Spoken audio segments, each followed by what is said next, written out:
فاسألوا أهل الذكر إن كنتم لا تعلمون۔ وعلیکم السلام ورحمۃ اللہ وبرکاتہ۔ اللہ آپ کو سلامت رکھے، خوش رکھے، کامیاب کرے۔ دیکھیے، حلال پیسوں میں حرام کی ملاوٹ ہے۔ اس سلسلے میں کئی باتیں ہر مسلمان کو ذہن میں رکھنی چاہیے۔ پہلی بات یہ ہے کہ حلال مال میں اگر حرام کی ملاوٹ ہے تو جتنی ملاوٹ ہے اتنی ہی حرام ہے، پورا مال اس سے حرام نہیں ہوتا۔ بعض لوگوں کا خیال ہے کہ حلال میں تھوڑا بھی حرام مل جائے تو سارا مال حرام ہو جاتا ہے۔ ایسی بات نہیں ہے۔ وہ پرسنٹیج یا وہ نسبہ جو حرام کا ملا ہے اتنے ہی حرام ہوگا، اور باقی جو حلال ہے اس کے پاس حلال ہے۔ دوسری بات یہ جو حرام کی ملاوٹ ہوئی ہے حلال میں، تو رشوت سے ہے، سود سے ہے، تو یہ دونوں شکل ہے، رشوت یا سود۔ تو پھر آدمی کو چاہیے اس سے توبہ کرے، رشوت نہ لے، سود نہ لے، اس سے توبہ کر لے تو اللہ تعالیٰ معاف کر دے گا۔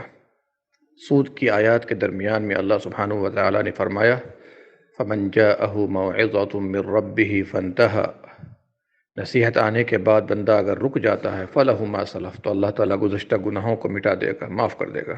وَأَمْرُهُ إِلَى اللَّهِ وَمَنْ عَادَ فَأُولَٰئِكَ أَصْحَابُ النَّارِ، اگر لوٹ آتا ہے لینے پر تو اللہ تعالیٰ ایسے لوگوں کو جہنم میں داخل کرے گا، ہم فیہا خالدون۔ ٹھیک ہے نا؟ رشوت ہے، توبہ کر لے، اللہ معاف کر دے گا، ٹھیک ہے۔ لیکن اگر لوگوں کا مال چرایا ہوا ہے، بغیر رضامندی کے لیا ہوا ہے اور حلال مال میں مکس کر دیا ہے، تو توبہ کرنے کے بعد بھی اللہ معاف نہیں کرے گا۔ لازمی طور پر اس کو صاحب مال کی طرف لوٹانا ہوگا، چاہے جس شکل میں بھی لوٹا دے، بتا کے لوٹائے یا بغیر بتائے لوٹا دے، جس شکل میں بھی ہو لوٹا دے۔ بتانے میں فتنے کا خوف ہو تو نہ بتائے، مقصد ہے اس کے مال کو وہاں تک لوٹا دینا۔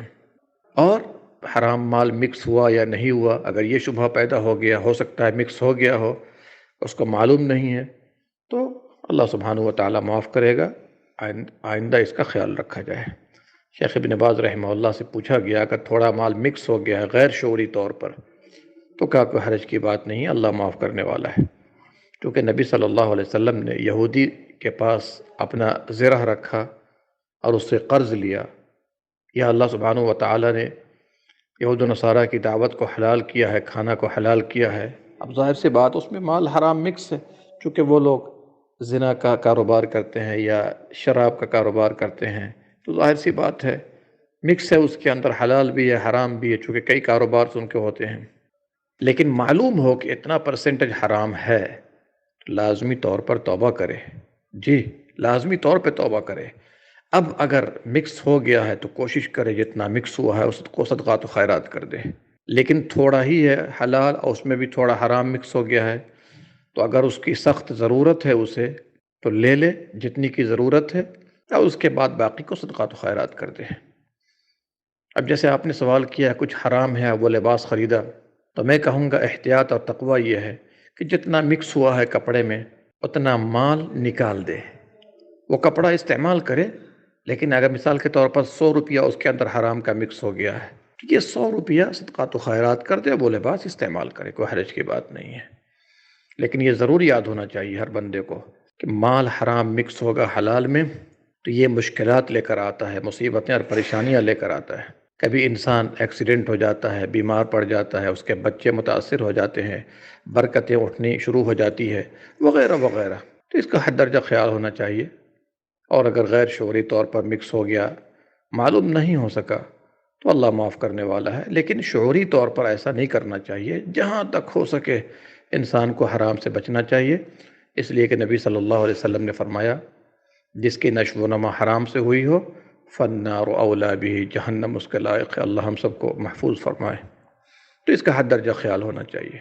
اللہ ہم سب کو حلال مال کی توفیق دے، حرام سے بچائے، اس لیے کہ قیامت کے دن جو سوال کیا جائے گا آپ سے، اس میں ایک سوال یہ بھی ہوگا کہ مال کہاں سے کمایا اور کہاں خرچ کیا۔ حد درجے احتیاط کیجیے، اللہ ہم سبوں کو معاف کرنے والا ہے۔ السلام علیکم ورحمۃ اللہ وبرکاتہ۔ رب اشرح لي صدري ويسر لي أمري واحلل عقدة من لساني يفقه قولي رب اشرح لي صدري ويسر لي أمري واحلل عقدة